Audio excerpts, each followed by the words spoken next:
හතර වටේම තිබුණු ගෙවල් මේ පස්කන්දට යට කරද්දී මේ පුංචි නිවස මගහැර යන්නට සොබහාදහම තීරණය කළා.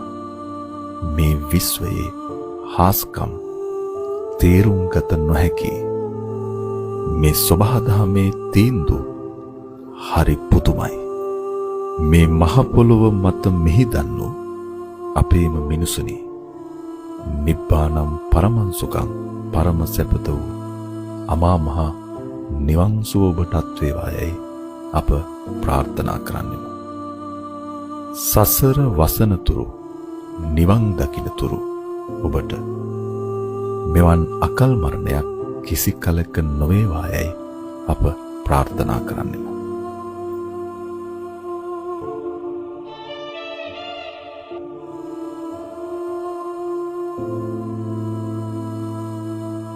මේ අනපේක්ෂිත ව්‍යසනයෙන් කම්පාවට පත්ව සිටින ගම්වාසීන්. මමයි දුවයි තමයි මේ ගෙදර හිටියේ. ඒ උදේ 5:10ට විතර 5:00ට විතර තමයි එක ඇසිල්ලයි ආයෙ මොනවත් කරන්න කාට බෑ වෙලාවක් නෑ අපේ හාමුදුරනේ. ඊට පස්සේ පහවදා උදේ අපේ මේ පංචලේ හාමුදුරු මෙච්චරක් වගේ එදිලා ඇවිල්ලා අපි වේරගෙන ගමේ අයයි ඇවිල්ලා වේරගෙන ගියා ඉතින්.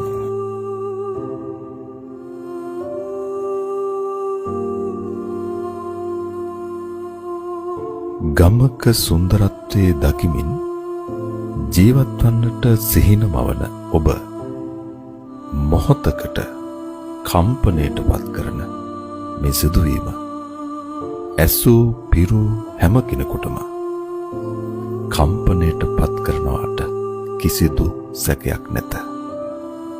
අකාරුණික රුතුරු ජල ධාරාවෝ යහන්ගල පාමුලින් කිලෝමීටර් 5ක් 6ක් දුර ගෙවා දමා පවුල් 15ක 35 දෙනෙකු මේ මිහි මත සදාකාලිකව මිහිදන් කරන්නට තරම් මේ ජල ධාරාව කුරිරු වූවා.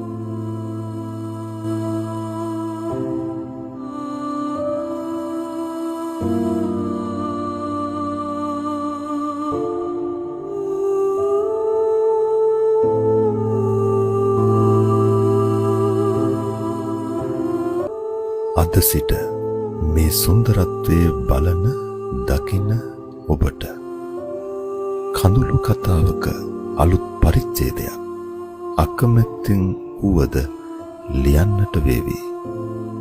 කුෂිකර්මාන්තය තම ජීවනෝපාය කරගත් අවිහිංසක ගැමි ජීවන රටාවකට උරුමකම් කියන අව්‍යාජ ගැමි පිරිසක් ජීවත් වූ හෙල්මලු ක්‍රමයට ගොවිතැන් කරපු ඉතාම රමණීය සුන්දරත්වයෙන් අනූන වෙල්ලායක් තමයි මේ ගල් පර්වතයන්ගෙන් පිරුණු පස්කන්දක් බවට පත් වෙලා තියෙන්නේ.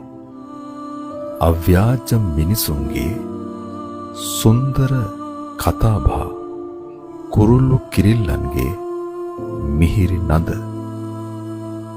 සුරතල් සතුන්ගේ හා